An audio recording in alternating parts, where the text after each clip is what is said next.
They may have been born in the Middle East, but Arab Christians have never had it easy there, especially not today. In Iraq and Egypt, scores of churches have been attacked, hundreds murdered. In Syria, revolution seriously threatens Christian communities. The one place where Christians are not suffering from violence is the Holy Land. But Palestinian Christians have been leaving in large numbers for years. So many, the Christian population there is down to less than 2%.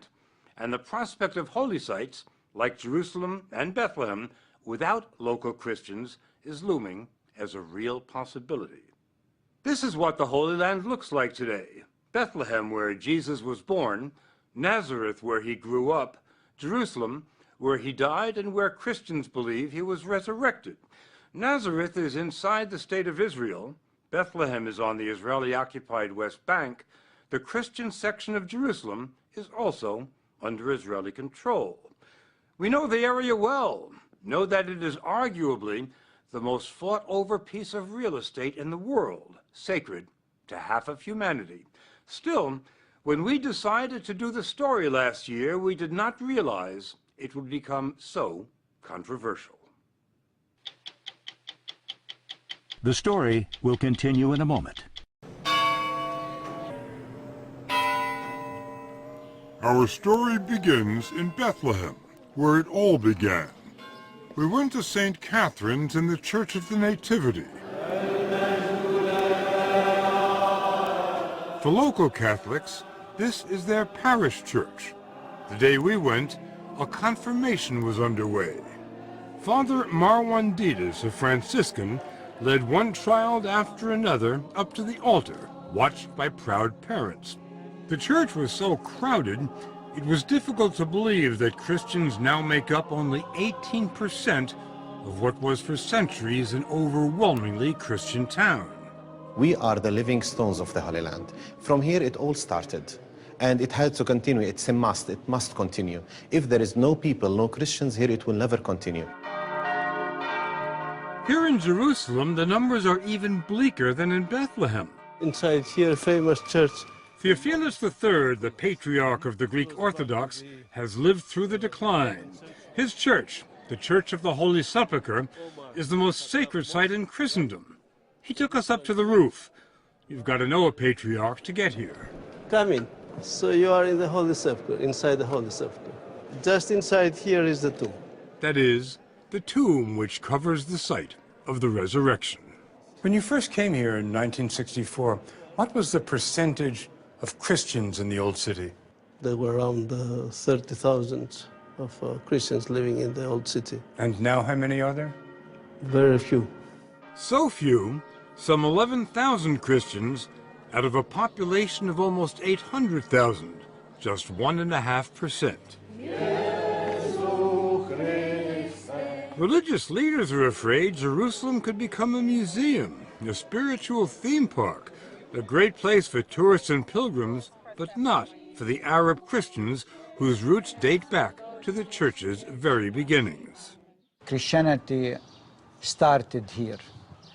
The only thing that Palestine was able to export so successfully was Christianity. Mitri Raheb is a Palestinian, a Christian, and a Lutheran minister from Bethlehem. He runs schools, cultural centers, and health clinics. Christianity has actually on the back a stamp saying made in Palestine. Palestinian Christians, once a powerful minority, are becoming the invisible people, squeezed between a growing Muslim majority and burgeoning Israeli settlements. Israel has occupied the West Bank for 45 years. If you see what's happening in the West Bank, you will find that the West Bank is becoming more and more like a piece of a Swiss cheese, where Israel gets the cheese, that is the land, the water resources, the archaeological sites, and the Palestinians are pushed in the holes behind the walls. Israel built the wall over the last 10 years, which completely separates Israel from the occupied West Bank.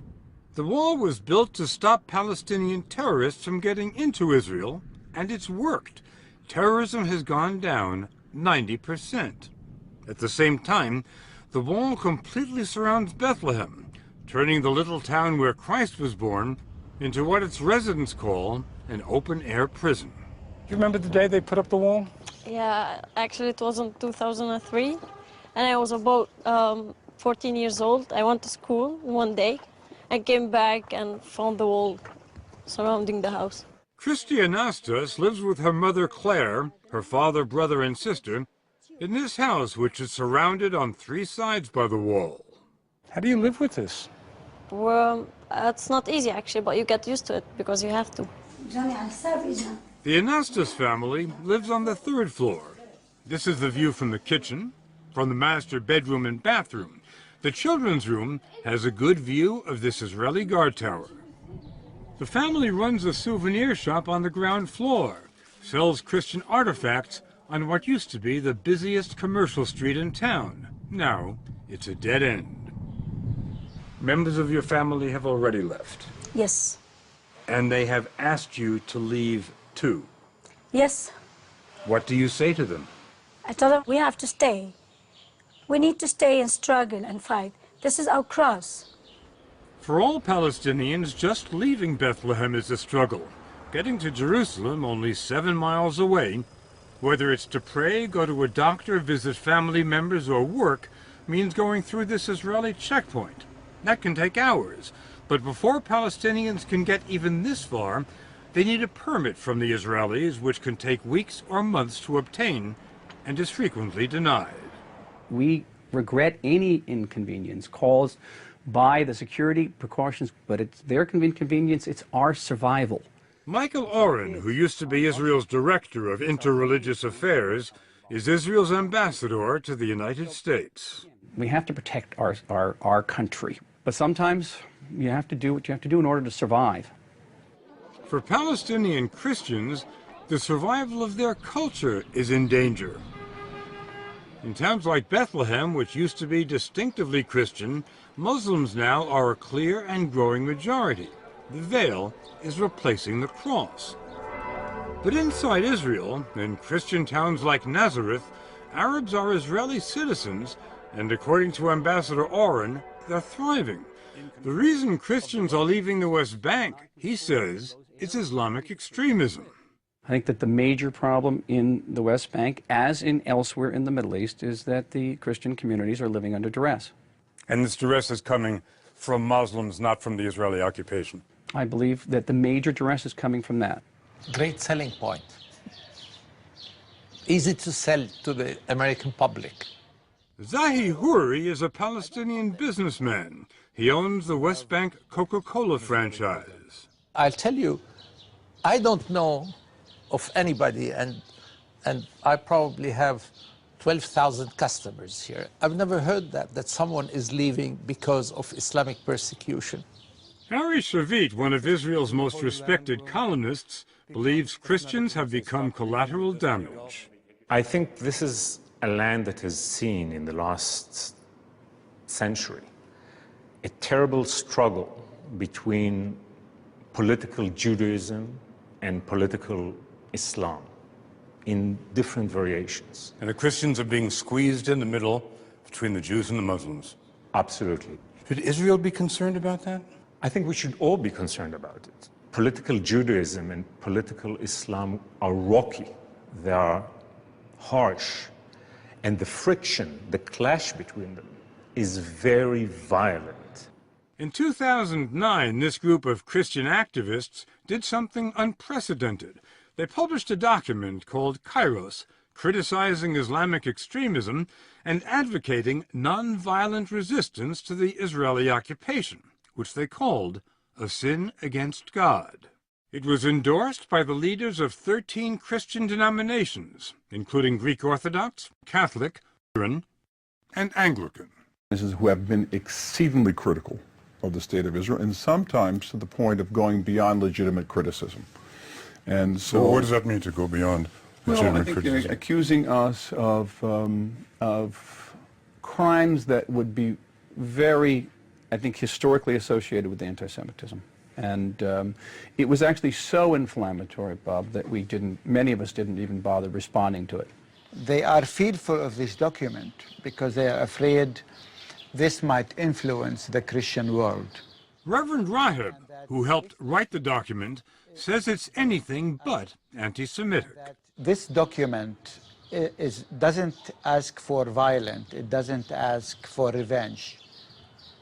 The most powerful thing in this document actually is that asking for hope and love and faith.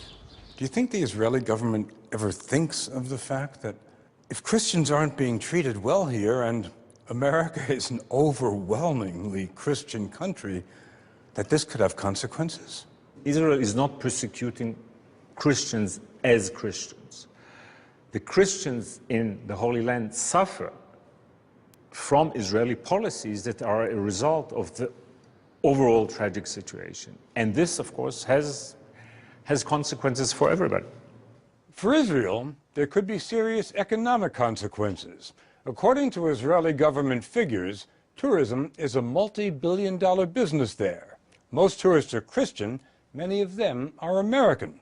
That's one reason why Israelis are very sensitive about their image in the United States.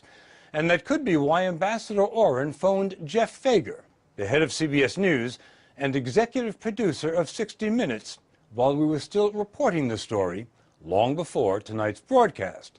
He said he had information our story was, quote, a hatchet job.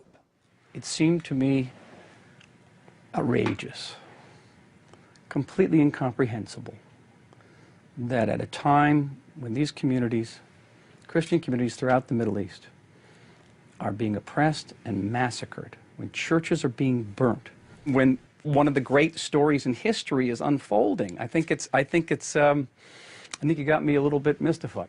And it was a reason to call the chairman of CBS News. Bob, I'm the ambassador of the State of Israel. I do that very, very infrequently as ambassador. That's an extraordinary move for me to complain about something. When I heard that you were going to do a story about Christians in the Holy Land, and my assumption, and had, I believe, information about the nature of it, and it's been confirmed by this interview today. Nothing has been confirmed by the interview, Mr. Ambassador, because you don't know what's going to be put on air. Okay, I don't. True. Mr. Ambassador, I've been doing this a long time, and I've received lots of reactions from just about everyone I've done stories about, but I've never gotten a reaction before from a story that hasn't been broadcast yet. Well, it's the first time for everything, Bob.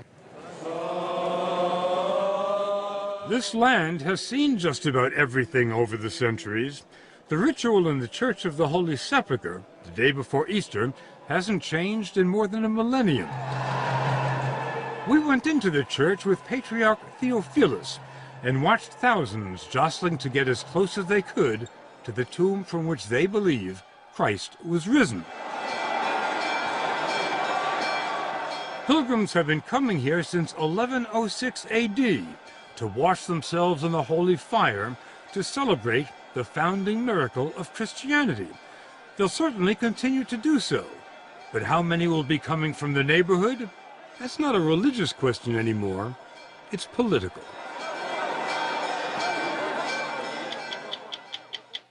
Go to 60minutesovertime.com.